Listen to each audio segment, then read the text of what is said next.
Yeah.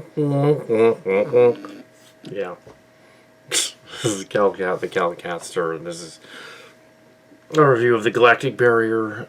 It's episode, what is it? 9? 10? 10. 10 of 13 of Discovery. Of course, in this one, the DMA is inevitably headed toward the Alpha Quadrant and gonna go after Earth for some reason. After the contact, the crew goes to the barrier. They're gonna go to the Great Barrier. They go inside the dark energy, dark matter thing in the barrier. Yeah, and it's dark in places. That's not how that works. They have space bubble spheres to fly around in, like in Star Crackers. They go into the sphere planet realm, like in the Macross Robotech thing. This is the Robotech Children of the Shadow and Shadow's Return. The planet balls around the Master's planet in that one, the Tyrell system, and yeah, so and Phantoma, yeah, that was planet. Yeah, so yeah, it's got a lot of Star Crackers. It's got a lot of Robotech in it. There's a Robotech crossover. It isn't really, but it kind of is. As if it's kind of what it. Yeah.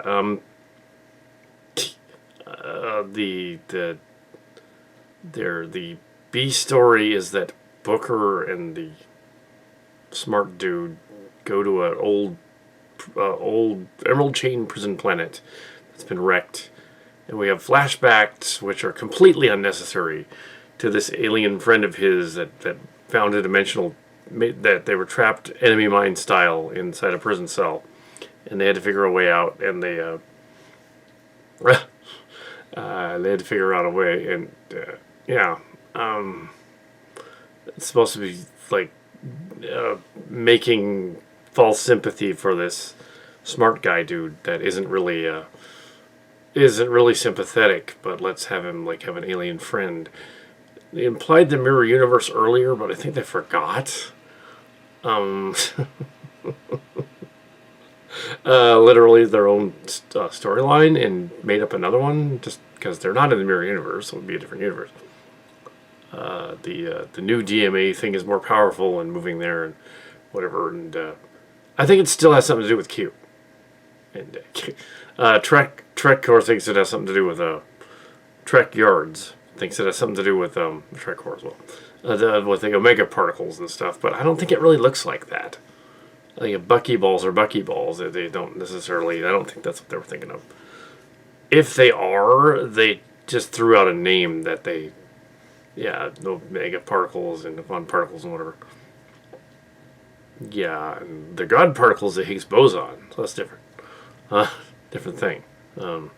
It's not perfection. It's just small. Yeah, there's. Should we explain it again? That dark energy and dark matter don't work like that. Again.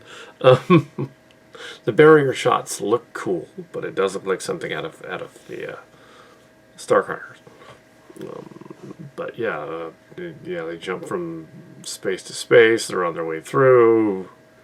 Time doesn't seem to have any meaning, even though they've traveled close to 10,000 light years to get to the Galactic Barrier, because the galaxy is 100,000 light years across, and the sun is roughly in the last third. Like two-thirds in the sun around the galaxy. So that makes the point far off in the Gamma Quadrant and far off in the Alpha Quadrant 70,000 light years this way, or 60,000 light years for the Gamma Quadrant that way.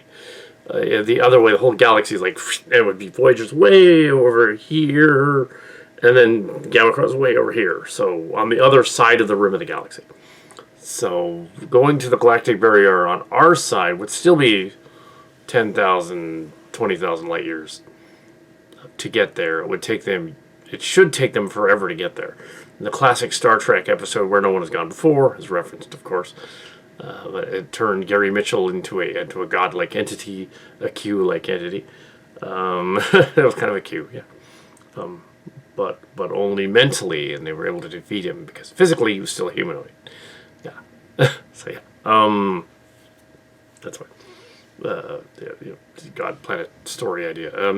Yeah. So yeah, it's not gonna probably not gonna be the case this time. I don't think they're gonna do that. I still think that the DMA thing is connected to what the smart guy is doing. What is that guy's name? Galactic Barrier book. Oh, Rune. Rune Tarka. Rune Tarka is his name. Okay, Rune Tarka. Yeah.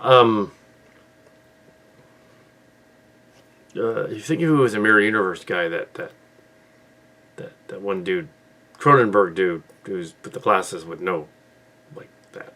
You think you know that's who he is.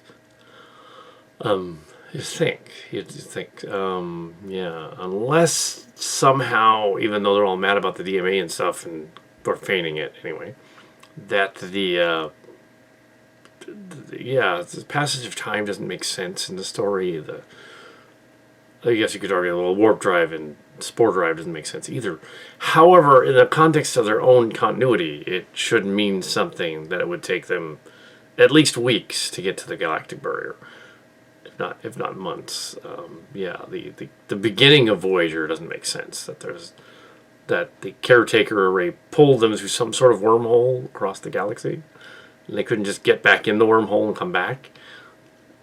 Yeah, if it was able to do that, then they could just get back in the wormhole and come back. The same thing with Deep Space Nine, with that wormhole to the Gamma Quadrant. So the other way. Oh, and yeah, so yeah, the Star Trek universe plays around liberally with this stuff. In Star Trek V, they go to the center of the galaxy, 23,000 light years away. How did they do that in like days? They couldn't have done that either. So I guess they're just following Star Trek V. But yeah, it's a silly episode. It has we have Tal return. Ibrin, she returns. The boyfriend is conveniently off camera somewhere on another planet. Because they didn't want to deal with that, like young people, trans people together. They didn't want to deal with any of that, so he's not on the ship. Because they didn't want to just kill his character again, so they put him off the ship somewhere else. They mentioned planet Titan. I don't know which one that's supposed to be, Vulcan, Earth, and Titan. Do they mean Andor?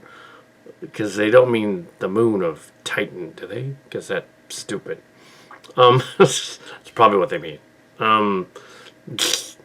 Yeah, and Titan is, even in the future, is too cold for anybody to inhabit the planet's surface. If it's Titan, the planet that's in orbit of Saturn. Moon, it's orbit of Saturn. But so would Mars, so yeah, but they had bases there. They put the bases on the planet, domes and stuff. Orbital habitats and stuff. Yeah, so the president lady goes on the ship with them and acts like kind of a Hillary Biden clone. A little bit of Trump there. But not so much you could say it actually is. She's probably more sympathetic than them. But the characters just, yeah, Burnham comes off as weird. They come off as weird. So it just kind of doesn't work. So, Oh well. Anyway, so that's my review. Yeah.